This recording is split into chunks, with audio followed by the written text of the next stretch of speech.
हल्कू एक गरीब किसान था। उसकी जिंदगी गरीबी और दुखों से भरी हुई थी। मेहनत करके भी उसके पास हमेशा कर्ज रहता था। इस बार भी उसने सोचा था कि गेहूं की फसल बिकी तो कर्ज चुका देगा और थोड़ा चैन से सो पाएगा, लेकिन साहूकार ने आकर कर्ज वसूल लिया। अब हल्कू के पास केवल एक कंबल बचा था। सर्दियों के दिन थे, ठंडी हवाएं चल रही थी। हल्कू को खेत पर रात में पहरा देना पड़ता था ताकि जानवर फसल को नुकसान न पहुंचा दें। उसकी पत्नी मुन्नी बोली, इतनी ठंड में तुम कैसे जाओगे? ये एक कंबल है, उससे तो सर्दी नहीं रुकेगी। काश हमने दूसरा कंबल खरीद लिया होता, लेकिन मजबूरी थी। हल्कू बोला, मुन्नी, कंबल नहीं है तो क्या हुआ?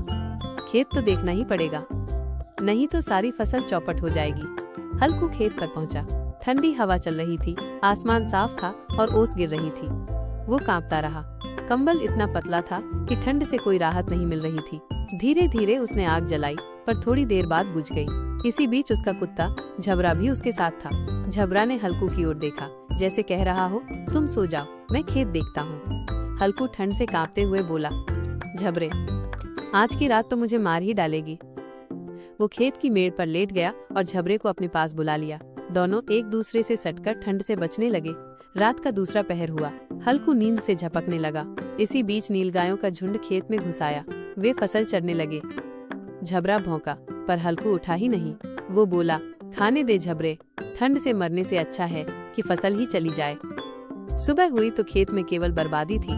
सारी मेहनत चौपट हो चुकी थी। हल्कू हंसते हंसते आंसू भरकर सब गया। रात भर की ठंड ने सब कुछ छीन लिया। ना फसल बची, ना शरीर में ताकत। मुन्नी पास आती है और खेत को देखकर हैरान रह जाती है।